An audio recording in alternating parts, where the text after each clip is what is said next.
Welcome to CSR centre. CSR online training Kannada ಚಾನೆಲ್ಗೆ ನಿಮ್ಮೆಲ್ಲರಿಗೂ ಸ್ವಾಗತ.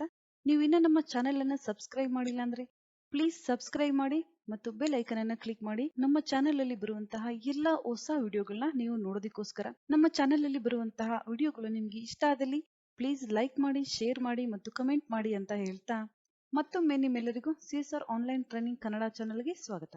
ನಾವು ಇವತ್ತು ನೋಡೋಣ ಒಂದು ಪ್ರೊಫೆಷನಲ್ ರೆಸ್ಯೂಮ್ ಅನ್ನ ಯಾವ ರೀತಿ ಕ್ರಿಯೇಟ್ ಮಾಡಬೇಕು ಅಂತ.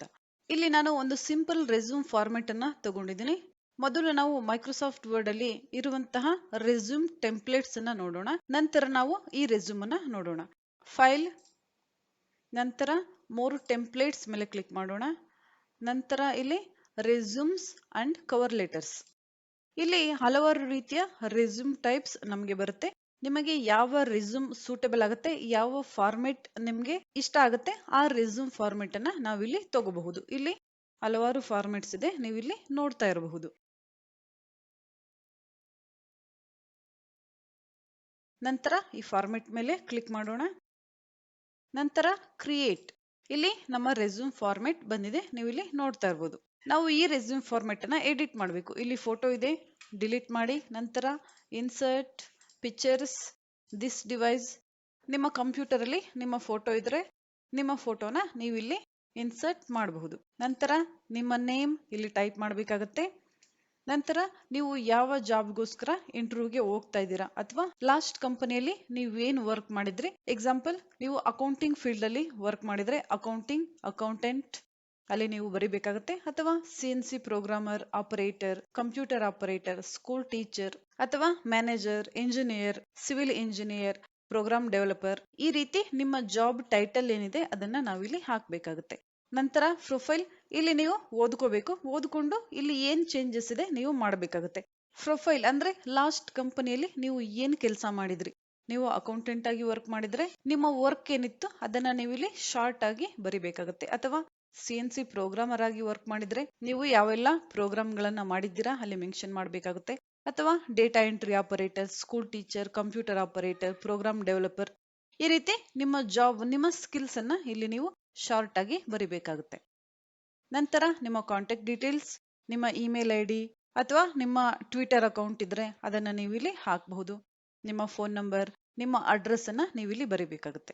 ರೆಸ್ಯೂಮ್ ಗಳಲ್ಲಿ ಪ್ರೆಸೆಂಟ್ ಅಡ್ರೆಸ್ ಅಥವಾ ಪರ್ಮನೆಂಟ್ ಅಡ್ರೆಸ್ ಅಂತ ಡಿವೈಡ್ ಮಾಡೋ ಅವಶ್ಯಕತೆ ಇಲ್ಲ. ಅಡ್ರೆಸ್ ಅಂತ ಹೇಳಿದ್ರೆ ಸಾಕು. ನಾವು ಯಾವಾಗ್ಲೂ ನಮ್ಮ ಪ್ರೆಸೆಂಟ್ ಅಡ್ರೆಸ್ ಅನ್ನ ಹಾಕಬೇಕು. ನಂತರ ಆಕ್ಟಿವಿಟೀಸ್ ಅಂಡ್ ಇಂಟ್ರೆಸ್ಟ್ಸ್.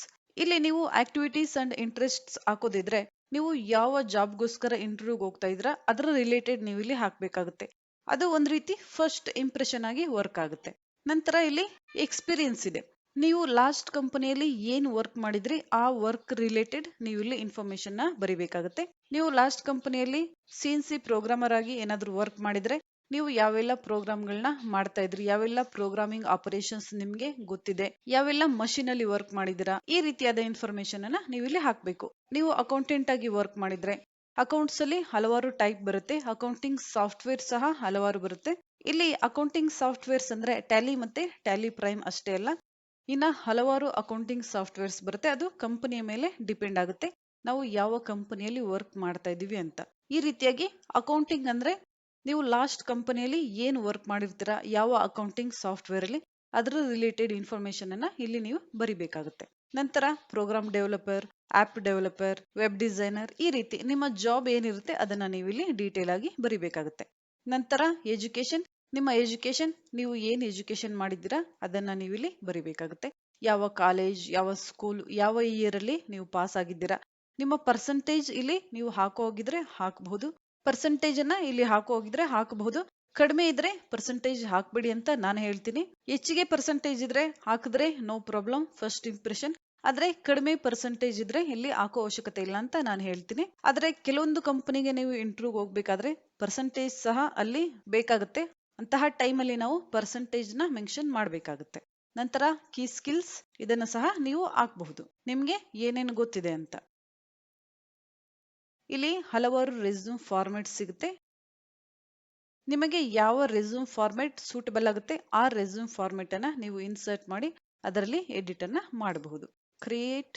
ನಿಮ್ಮ ಹೆಸರನ್ನ ಬರಿಬೇಕಾಗುತ್ತೆ. ಯುವರ್ ನೇಮ್ ಅಥವಾ ಸರ್ ನೇಮ್ ಅಂತ ಇಲ್ಲಿ ಇದೆ. ಆದ್ರೆ ನಿಮ್ಮ ನೇಮ್, ನಿಮ್ಮ post, contact details, objectives, education, work experience ಯಾವ ಕಂಪನಿಯಲ್ಲಿ ವರ್ಕ್ ಮಾಡಿದಿರಾ, ಯಾವ ಇಯರ್ ಇಂದ ಯಾವ ಇಯರ್ ವರೆಗೆ ನೀವು ವರ್ಕ್ ಮಾಡಿದಿರಾ, ಡೇಟ್ ಫ್ರಮ್, ಈ ರೀತಿಯಾಗಿ ನೀವು ಯಾವ ಯಾವ ಕಂಪನಿಯಲ್ಲಿ ವರ್ಕ್ ಮಾಡಿದಿರಾ, ಯಾವ ಇಯರ್ ಇಂದ ಯಾವ ಇಯರ್ ವರೆಗೆ ಅದನ್ನ ನೀವು ಇಲ್ಲಿ ಮೆನ್ಷನ್ ಮಾಡಬೇಕಾಗುತ್ತೆ. ನಂತರ key skills, communication, leadership quality, reference, ಈ ರೀತಿಯಾಗಿ ಹಲವಾರು ಬಗೆಯ ರೆಸ್ಯೂಮ್ ಫಾರ್ಮೆಟ್ ಸಿಗುತ್ತೆ. ನೀವು ಈ ರೆಸ್ಯೂಮ್ ಫಾರ್ಮೆಟ್ ಗಳನ್ನ ಯೂಸ್ ಮಾಡಿ ಒಂದು ರೆಸ್ಯೂಮ್ ಅನ್ನ ಮಾಡಬಹುದು. ನಾನು ಇಲ್ಲಿ ಇರುವಂತಹ ಯಾವುದೇ ರೆಸ್ಯೂಮ್ ಫಾರ್ಮೆಟ್ ಅನ್ನ ಯೂಸ್ ಮಾಡ್ತಾ ಇಲ್ಲ. ಇಲ್ಲಿ ನೀವು ನೋಡ್ತಾ ಇರಬಹುದು 1 ಪೇಜ್ ರೆಸ್ಯೂಮ್ ಇದೆ. ಅದಕ್ಕೋಸ್ಕರ ನಾನಿಲ್ಲಿ ಈ ರೆಸ್ಯೂಮ್ ಅನ್ನ ಯೂಸ್ ಮಾಡ್ತಾ ಇಲ್ಲ. ನಾನು ಮೊದಲೇ ಹೇಳ್ದಾಗೆ ನಮ್ಮ ಎಜುಕೇಶನ್ ಮತ್ತು ನಮ್ಮ ವರ್ಕ್ ಎಕ್ಸ್ಪೀರಿಯನ್ಸ್, ನಮ್ಮ ನಾಲೆಡ್ಜ್ ಮೇಲೆ ರೆಸ್ಯೂಮ್ ಫಾರ್ಮೆಟ್ಸ್ ಡಿಪೆಂಡ್ ಆಗುತ್ತೆ. ಈಗ ನಾವು ಇಲ್ಲಿ ನೋಡ್ತಾ ಇದೀವಿ ರೆಸ್ಯೂಮ್ ಫಾರ್ಮೆಟ್. 2-3 ಪೇಜ್ ರೆಸ್ಯೂಮ್ ಅಥವಾ 4-5 ಪೇಜ್ಗಳಷ್ಟು ರೆಸ್ಯೂಮ್ ಅನ್ನ ನೀವು ಮಾಡ್ಬೇಕಂದ್ರೆ ಯಾವ ರೀತಿ ಮಾಡಬೇಕು ಅಂತ. ಯಾಕಂದ್ರೆ ನೀವು CNC ಪ್ರೋಗ್ರಾಮರ್ ಆಗಿ ವರ್ಕ್ ಮಾಡಿದ್ರೆ ಹಲವಾರು ಪ್ರೋಗ್ರಾಮಿಂಗ್ ಆಪರೇಷನ್ಸ್ ನಿಮ್ಗೆಲ್ಲ ಗೊತ್ತಿರುತ್ತೆ. ಅದನ್ನ ಡೀಟೇಲ್ ಆಗಿ ಬರೆಯೋದಕ್ಕೆ 1 ಪೇಜ್ ರೆಸ್ಯೂಮ್ ನಮ್ಗೆ ಸಾಕಾಗೋದಿಲ್ಲ. ಅಥವಾ ನೀವು ಅಕೌಂಟಿಂಗ್ ಫೀಲ್ಡ್ ಅಲ್ಲಿ ಬೇರೆ ಬೇರೆ ಅಕೌಂಟಿಂಗ್ ಸಾಫ್ಟ್ವೇರ್ಸ್ ನಾಲೆಡ್ಜ್ ಇದ್ರೆ 1 ಪೇಜ್ ರೆಸ್ಯೂಮ್ ಸಾಕಾಗೋದಿಲ್ಲ. ಅಥವಾ ಯಾವುದೇ ಫೀಲ್ಡ್ ಅಲ್ಲಿ ನಿಮ್ಗೆ 10-20 ವರ್ಷ ಎಕ್ಸ್ಪೀರಿಯನ್ಸ್ ಇದ್ರೆ ನಾವು ಡೀಟೇಲ್ ಆಗಿ ಅದನ್ನ ಬರಿಬೇಕಾಗುತ್ತೆ. ಆಗ ನಮ್ಗೆ 1 ಪೇಜ್ ರೆಸ್ಯೂಮ್ ಸಾಕಾಗೋದಿಲ್ಲ. ಆಗ ನಾವು ಈ ರೀತಿ ಓನ್ ರೆಸ್ಯೂಮ್ ಅನ್ನ ಕ್ರಿಯೇಟ್ ಮಾಡಬೇಕಾಗುತ್ತೆ. ಇಲ್ಲಿ ಮೊದಲು ಹೆಡ್ಡಿಂಗ್ ರೆಸ್ಯೂಮ್, ನಂತರ ಇಲ್ಲಿ ನಿಮ್ಮ ನೇಮ್ ಅನ್ನ ಹಾಕ್ಬೇಕಾಗುತ್ತೆ. ನಂತರ ಇಲ್ಲಿ ನಿಮ್ಮ ಅಡ್ರೆಸ್, ಹೌಸ್ ನಂಬರ್, ಬಿಲ್ಡಿಂಗ್, ಯಾವ ಏರಿಯಾ, ಈ ರೀತಿ ನಿಮ್ಮ ಅಡ್ರೆಸ್, ನಂತರ ನೀವು ಎಲ್ಲಿದ್ದೀರಾ, ನಿಮ್ಮ ಪ್ಲೇಸ್ ಅನ್ನ ಹಾಕಬೇಕು. ನಂತರ ಪಿನ್ ಕೋಡ್, ನಿಮ್ಮ ಸ್ಟೇಟ್ ಇಲ್ಲಿ ನೀವು ಬರಿಬೇಕಾಗುತ್ತೆ. ನಂತರ ನಿಮ್ಮ ಇಮೇಲ್ ಐಡಿ ಮತ್ತು ನಿಮ್ಮ ಫೋನ್ ನಂಬರ್. ನಂತರ ಇಲ್ಲಿ ಕೆರಿಯರ್ ಆಬ್ಜೆಕ್ಟಿವ್. ಇಲ್ಲಿ ಹೆಚ್ಚಿಗೆ ಏನು ಚೇಂಜ್ ಮಾಡೋ ಅವಶ್ಯಕತೆ ಇರೋದಿಲ್ಲ. ಸಿಂಪಲ್ ಆಗಿ ನಮ್ಗೆ ಯಾವ್ದ್ರ ಬಗ್ಗೆ ಇಂಟ್ರೆಸ್ಟ್ ಇದೆ, ನಮ್ಗೆ ಎಷ್ಟು ಎಕ್ಸ್ಪೀರಿಯನ್ಸ್ ಇದೆ, ಸಿಂಪಲ್ ಆಗಿ ಇಲ್ಲಿ ಶಾರ್ಟ್ ಫಾರ್ಮ್ ಆಗಿ ನಾವಿಲ್ಲಿ ಮೆನ್ಷನ್ ಮಾಡಬೇಕಾಗುತ್ತೆ.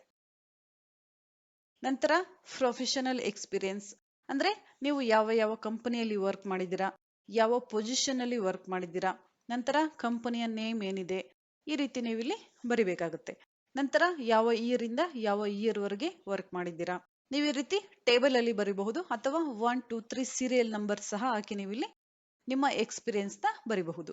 ಟೆಕ್ನಿಕಲ್ ಎಕ್ಸ್ಪರ್ಟೈಸ್ ಅಥವಾ ಟೆಕ್ನಿಕಲ್ ಎಕ್ಸ್ಪೀರಿಯನ್ಸ್, ನಿಮಗೆ ಯಾವ ಎಕ್ಸ್ಪೀರಿಯನ್ಸ್ ಇದೆ, ಅಕೌಂಟಿಂಗ್ ಎಕ್ಸ್ಪೀರಿಯನ್ಸ್ ಇರ್ಬೋದು, ಅಥವಾ ಪ್ರೋಗ್ರಾಮಿಂಗ್ ಎಕ್ಸ್ಪೀರಿಯನ್ಸ್, ಅಥವಾ operator experience, program developing experience, web designing experience, ಈ ರೀತಿಯಾಗಿ ನಿಮಗೆ ಏನೆಲ್ಲ ಎಕ್ಸ್ಪೀರಿಯನ್ಸ್ ಇದೆ, ನೀವು ಯಾವ ಯಾವ ಫೀಲ್ಡ್ ಅಲ್ಲಿ ವರ್ಕ್ ಮಾಡಿದಿರಾ, ನಿಮಗೆ ಯಾವೆಲ್ಲ ವಿಷಯಗಳ ಬಗ್ಗೆ ಡೀಟೇಲ್ ಆಗಿ ಗೊತ್ತು ಅದನ್ನ ನೀವು ಇಲ್ಲಿ ಬರಿಬೇಕಾಗುತ್ತೆ. ಎಕ್ಸಾಂಪಲ್ ನಾನಿಲ್ಲಿ ಮೊದಲು ಅಕೌಂಟಿಂಗ್ ಅನ್ನ ಕೊಟ್ರೆ, ಅಕೌಂಟಿಂಗ್ ಅಲ್ಲಿ ನಾವು ಏನೆಲ್ಲ ಮಾಡ್ತೀವಿ, sales, purchase order, sales order, balance sheet, profit and loss, ಈ ರೀತಿ ನಿಮಗೆ ಏನೆಲ್ಲ ವರ್ಕ್ ಬರುತ್ತೆ ಮೇನ್ ಪಾಯಿಂಟ್ಸ್ ಅನ್ನ ನಾವಿಲ್ಲಿ ಮೆನ್ಷನ್ ಮಾಡಬೇಕಾಗುತ್ತೆ. ನಂತರ ನೀವು CNC ಪ್ರೋಗ್ರಾಮರ್ ಆಗಿ ನಿಮ್ಗೆ ಏನಾದ್ರೂ ಎಕ್ಸ್ಪೀರಿಯನ್ಸ್ ಇದ್ರೆ ನೀವು ಇಲ್ಲಿ ಯಾವ ಯಾವ ಪ್ರೋಗ್ರಾಮಿಂಗ್ ಆಪರೇಷನ್ಸ್ ಅನ್ನ ಮಾಡಿದೀರಾ, ಟೇಪರ್ ಥ್ರೆಡಿಂಗ್ ಇರ್ಬೋದು, ಅಥವಾ taper turning, internal double thread programming, ಈ ರೀತಿ ನೀವು ಮೆನ್ಷನ್ ಮಾಡಬಹುದು. ಅಥವಾ ಟರ್ನಿಂಗ್, ಮಿಲ್ಲಿಂಗ್ ಎರಡು ಪ್ರೋಗ್ರಾಮ್ ನಿಮ್ಗೆ ಗೊತ್ತಿದೆ ಅಂದ್ರೆ ಫಸ್ಟ್ ನೀವು ಟರ್ನಿಂಗ್ ಆಪರೇಷನ್ಸ್ ಏನೆಲ್ಲ ಗೊತ್ತಿದೆ ಮೆನ್ಷನ್ ಮಾಡಬೇಕಾಗುತ್ತೆ. ನಂತರ ಮಿಲ್ಲಿಂಗ್ ಆಪರೇಷನ್ಸ್ ಏನೆಲ್ಲ ಗೊತ್ತಿದೆ ನೀವು ಮೆನ್ಷನ್ ಮಾಡಬೇಕಾಗುತ್ತೆ. ನಂತರ ಯಾವ ಮಷೀನ್ ಅಲ್ಲಿ ನಿಮ್ಗೆ ಎಕ್ಸ್ಪೀರಿಯನ್ಸ್ ಇದೆ, ಫಣಕ್ ಕಂಟ್ರೋಲ್ ಇರ್ಬೋದು, ಸಿಮನ್ಸ್ ಇರ್ಬೋದು, ಎಲ್ಲ ನೀವು ಅಲ್ಲಿ ಮೆನ್ಷನ್ ಮಾಡಬೇಕಾಗುತ್ತೆ. ಪ್ರೋಗ್ರಾಮರ್ ಆಗಿ ನಿಮ್ಗೆ ಎಕ್ಸ್ಪೀರಿಯನ್ಸ್ ಇದೆ, ಆಪರೇಟರ್ ಆಗಿ ಸಹ ನೀವು ಅಲ್ಲಿ ಕೆಲಸ ಮಾಡಿದಿರಾ ಅಂದ್ರೆ ಅದನ್ನು ಸಹ ನಾವಿಲ್ಲಿ ಮೆನ್ಷನ್ ಮಾಡಬಹುದು. ಇದೇ ರೀತಿಯಾಗಿ ನಿಮ್ಮ ವರ್ಕ್ ಎಕ್ಸ್ಪೀರಿಯನ್ಸ್ ಏನಿದೆ, ಯಾವ ಕಂಪನಿಯಲ್ಲಿ ನೀವು ಯಾವ ಪೊಸಿಷನ್ ಅಲ್ಲಿ ವರ್ಕ್ ಮಾಡಿದ್ದೀರಾ ಅದನ್ನ ನಾವಿಲ್ಲಿ ಹಾಕ್ಬೇಕಾಗುತ್ತೆ. ನಂತರ ರೋಲ್ ಮತ್ತೆ ರೆಸ್ಪಾನ್ಸಿಬಿಲಿಟೀಸ್, ನೀವು ಪ್ರೀವಿಯಸ್ ಕಂಪನಿ ಅಥವಾ ಲಾಸ್ಟ್ ಕಂಪನಿಯಲ್ಲಿ ಏನು ವರ್ಕ್ ಮಾಡ್ತಾ ಇದ್ರಿ ಅದನ್ನ ನಾವಿಲ್ಲಿ ಹಾಕ್ಬೇಕಾಗುತ್ತೆ. ನಿಮ್ಮ ರೋಲ್ ಏನಿತ್ತು, ನಿಮ್ಮ ರೆಸ್ಪಾನ್ಸಿಬಿಲಿಟಿ ಏನಿತ್ತು ಅದನ್ನ ನಾವಿಲ್ಲಿ ಮೆನ್ಷನ್ ಮಾಡಬೇಕಾಗುತ್ತೆ. ನಂತರ ಪ್ರೊಫೆಷನಲ್ ಎಕ್ಸ್ಪೀರಿಯನ್ಸ್, ನಂತರ ಅಕಾಡೆಮಿಕ್ ಪ್ರೊಫೈಲ್, ನೀವು ಯಾವ ಕಾಲೇಜಲ್ಲಿ ಓದಿದ್ದು, ನಿಮ್ಮ ಎಜುಕೇಶನ್ ಏನಾಗಿದೆ ಅದನ್ನ ನೀವು ಇಲ್ಲಿ ಮೆನ್ಷನ್ ಮಾಡಬೇಕಾಗುತ್ತೆ. ಯಾವ ಯೂನಿವರ್ಸಿಟಿ, ಯಾವ ಕಾಲೇಜ್, ಯಾವ ಪ್ಲೇಸ್ ಅಲ್ಲಿ ಓದಿದ್ದು, ನೀವು ಯಾವ ಇಯರ್ ಅಲ್ಲಿ ಪಾಸ್ ಔಟ್ ಆಗಿದ್ದು, ನಿಮ್ಮ ಪರ್ಸೆಂಟೇಜ್ ಸಹ ಇಲ್ಲಿ ಬೇಕಂದ್ರೆ ಮೆನ್ಷನ್ ಮಾಡಬಹುದು, ಇಲ್ಲಾಂದ್ರೆ ಪರ್ಸೆಂಟೇಜ್ ಹಾಕೋ ಅವಶ್ಯಕತೆ ಇರೋದಿಲ್ಲ.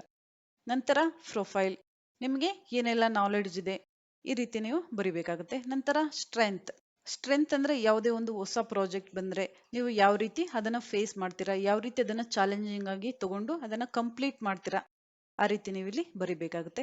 ನಂತರ ಪರ್ಸನಲ್ ಇನ್ಫಾರ್ಮೇಶನ್, ನಿಮ್ಮ name, date of birth, father name, marital status, gender, languages ನಿಮಗೆ ಯಾವ ಯಾವ ಲ್ಯಾಂಗ್ವೇಜ್ ಬರುತ್ತೆ, ನ್ಯಾಷನಾಲಿಟಿ, ಇಂಟ್ರೆಸ್ಟ್ ಆಫ್ ಏರಿಯಾಸ್.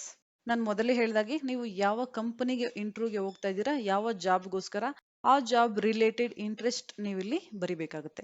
ನಂತರ ಡಿಕ್ಲರೇಷನ್ ಮತ್ತು ನಿಮ್ಮ ನೇಮ್ ಅಂಡ್ ಸಿಗ್ನೇಚರ್. ಈ ರೀತಿಯಾಗಿ ನೀವು ಯಾವ ಫೀಲ್ಡ್ ಅಲ್ಲಿ ಕೆಲಸ ಮಾಡ್ತಾ ಇದ್ದೀರಾ, ಎಷ್ಟು ಎಕ್ಸ್ಪೀರಿಯನ್ಸ್ ಆಗಿದೆ, ಏನೆಲ್ಲ ನಾಲೆಡ್ಜ್ ಇದೆ ಅದನ್ನ ನಾವಿಲ್ಲಿ ಮೆನ್ಷನ್ ಮಾಡಬೇಕಾಗುತ್ತೆ. ನಂತರ ನಾವು ರೆಸ್ಯೂಮ್ಗೆ ಎಫೆಕ್ಟ್ ಅನ್ನ ಕೊಡಬೇಕು. ಈಗ ನಾವು ರೆಸ್ಯೂಮ್ಗೆ ಎಫೆಕ್ಟ್ ಅನ್ನ ಕೊಡೋಣ. ಮೊದಲು ರೆಸ್ಯೂಮ್ ಬಾರ್ಡರ್ ಅನ್ನ ಹಾಕೋಣ. Design, page border, box border. ಇಲ್ಲಿ ನಿಮಗೆ ಯಾವ ಡಿಸೈನ್ ಬಾರ್ಡರ್ ಬೇಕೋ ತಗೋಬೇಕಾಗುತ್ತೆ. ಕಲರ್ ನಾನು ಇಲ್ಲಿ ತಗೊಳ್ತಾ ಇಲ್ಲ, black and white border. Okay, ಈ ರೀತಿಯಾಗಿ ಪೇಜ್ ಬಾರ್ಡರ್ ಬಂದಿದೆ.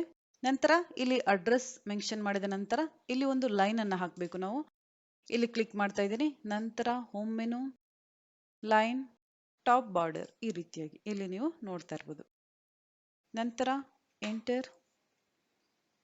ನಂತರ ಇಲ್ಲಿ professional experience, select, design, page border, box border, shading, ಈ ಕಲರ್. ನಂತರ ಓಕೆ, ಈ ರೀತಿಯಾಗಿ. ನಂತರ ನೀವು ಇಲ್ಲಿ ನಿಮ್ಮ ಕಂಪನಿ, ಇನ್ಸ್ಟಿಟ್ಯೂಟ್ ನೀವು ಇಲ್ಲಿ ಫಿಲ್ ಮಾಡಬೇಕಾಗುತ್ತೆ. ನಂತರ technical experience, page border, box border, shading, ಯಾವ ಕಲರ್. ಓಕೆ, ಈ ರೀತಿಯಾಗಿ. ನಂತರ ಸೆಲೆಕ್ಟ್. ನಾನೀಗ ಎಫೆಕ್ಟ್ಸ್ ಅನ್ನ ಕೊಟ್ಟಿದ್ದೀನಿ, ಇಲ್ಲಿ ನೀವು ನೋಡ್ತಾ ಇರ್ಬೋದು. ಈಗ ನಮ್ಮ ರೆಸ್ಯೂಮ್ ಯಾವ ರೀತಿ ಕಾಣಿಸ್ತಾ ಇದೆ ಅಂತ. ಮೊದಲು ಪೇಜ್ ಬಾರ್ಡರ್, ನಂತರ ಟೆಕ್ಸ್ಟ್ ಬಾಕ್ಸ್, ಶೇಡಿಂಗ್ ಕಲರ್. ಇಲ್ಲಿ ನಾನು ಫಿಲ್ ಮಾಡಿದ್ದೀನಿ ನಮ್ಮ ಇನ್ಸ್ಟಿಟ್ಯೂಟ್. ನಂತರ ಇಲ್ಲಿ ಶೇಡಿಂಗ್ ಕಲರ್, ಟೆಕ್ಸ್ಟ್ ಬಾಕ್ಸ್, ಈ ರೀತಿಯಾಗಿ. ಈಗ ನೀವು ನೋಡ್ತಾ ಇರ್ಬೋದು ನಮ್ಮ ರೆಸ್ಯೂಮ್ ಯಾವ ರೀತಿ ಪ್ರೊಫೆಷನಲ್ ಆಗಿ ಕಾಣಿಸ್ತಾ ಇದೆ ಅಂತ.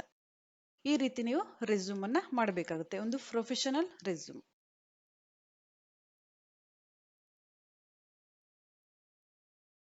ನಂತರ control A for select all, home menu, times new Roman font, ಈ ರೀತಿಯಾಗಿ. ನಂತರ ಹೆಡ್ಡಿಂಗ್ ನೀವು ಚೇಂಜ್ ಮಾಡಬಹುದು. ಈ ರೀತಿಯಾಗಿ ನೀವು ರೆಸ್ಯೂಮ್ ಅನ್ನ ಮಾಡಬೇಕಾಗುತ್ತೆ. ನೆಕ್ಸ್ಟ್ ಕ್ಲಾಸ್ ಅಲ್ಲಿ ನೋಡೋಣ ರೆಫರೆನ್ಸ್ ಮೆನು.